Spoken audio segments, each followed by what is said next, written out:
Pemimpin yang unggul adalah pemimpin yang tahu tanggungjawab. Pemimpin yang tahu pendekatan yang hendak dilaksanakan. Pemimpin yang mempunyai misi dan visi yang jelas. Justru itu apabila dia mempunyai visi dan misi yang jelas, dia tahu bagaimana pendekatan hendak dilaksanakan. Apa ada pendekatan itu jangka panjang ataupun jangka pendek. Justru itu pemimpin yang unggul adalah pemimpin yang mampu meletakkan keutamaan. Keutamaan itu sama ada keutamaan yang memberi sesuatu yang boleh menyelamatkan orang ramai ataupun menyelamatkan orang yang sedikit.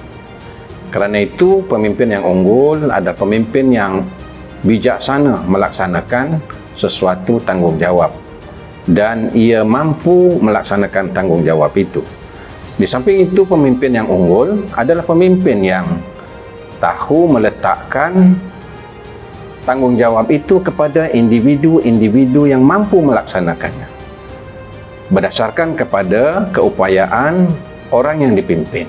Pemimpin yang unggul adalah pemimpin yang meletakkan sasarannya berdasarkan kepada penyelidikan, berdasarkan kepada pemantauan, berdasarkan kepada apa yang dia yakin untuk dia capai. Antara ciri pemimpin idealis adalah pemimpin yang realistik.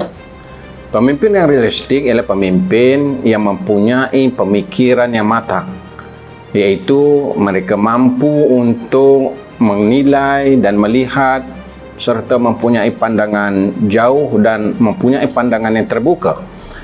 Pemimpin yang realistik berusaha untuk berfikir kaedah-kaedah baru untuk menyelesaikan sesuatu perkara. Mereka yang sentiasa berfikir mencari jalan keluar untuk melaksanakan sesuatu dan untuk menyelesaikan permasalahan yang timbul. Pemimpin yang realistik tidak sukar untuk melakukan perubahan, maka dia akan melakukan perubahan demi perubahan kerana ianya suatu perkara yang amat penting di dalam melaksanakan kepemimpinan.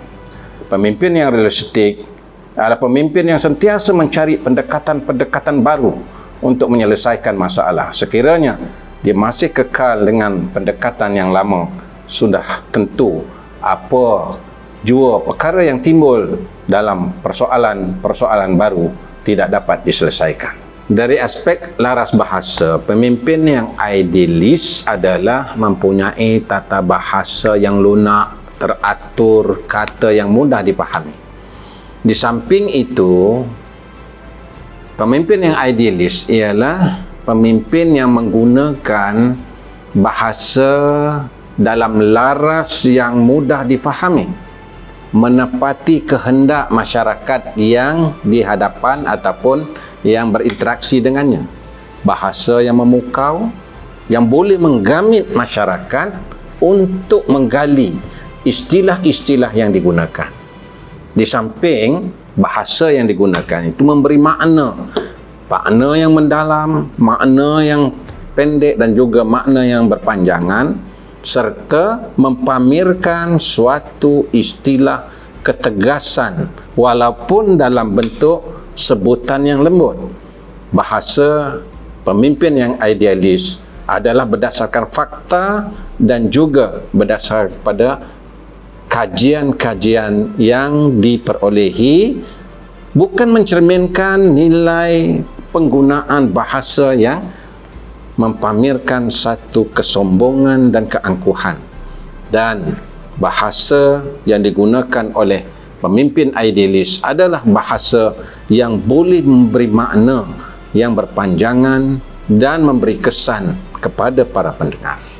Pemimpin karismatik adalah pemimpin yang mempunyai gerak tindak yang tersusun dan sistematik. Apa yang hendak dilakukan dan diambil mesti mengambil kira persekitaran yang berada di sekeliling mereka. Pemimpin yang karismatik mudah untuk orang ramai mendampinginya dan juga mendorong orang lain melakukan apa yang dikehendakinya tanpa ada paksaan ataupun perintah yang boleh menggugat kedudukan. Pemimpin yang sistematik ada pemimpin yang mudah berbincang, segala kerja-kerja diputuskan secara bersama, semua idea datang daripada pelbagai pihak, diambil kira untuk disimpulkan untuk membuat keputusan.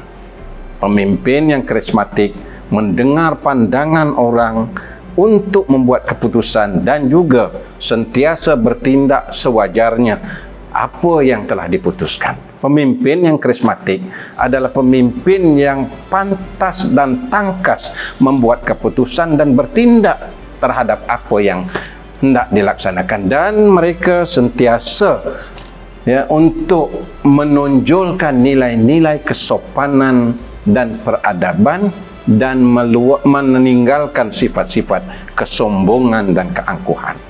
Satu ciri lagi pemimpin yang idealis adalah pemimpin yang harmonis. Apa dia pemimpin yang harmonis? Pemimpin yang harmonis adalah pemimpin yang mudah didampingi. Berdamping dengan dia membawa ketenangan dan rasa dilindungi. Ia tidak banyak kerena dan sentiasa menyelesaikan masalah walaupun masalah itu sukar untuk diselesaikan. Pemimpin yang harmonis membanyakkan kawan, bukan membanyakkan perseteruan. Pemimpin yang harmonis menjadi pendamai kepada kepelbagaian kerenah-kerenah pemikiran, dan juga pemimpin yang harmonis adalah mempunyai nilai bahasa yang lemah lembut, penyayang, tetapi tegas di dalam melaksanakan tugas dan tanggungjawab. Pemimpin yang harmonis tidak akan berkompromi sebarang bentuk penyelewengan, walaupun penyelewengan itu dalam perkara yang amat kecil. Ketika dia berinteraksi dan bermuamalah, sentiasa mempamerkan keceriaan, dan sekalipun berhadapan dengan permasalahan yang sukar untuk dihadapi, sentiasa memaafkan, dan orang yang sentiasa memberi ruang dan peluang kepada mereka yang layak walaupun ianya berbeza pandangan dan pendapat dengan dia sendiri.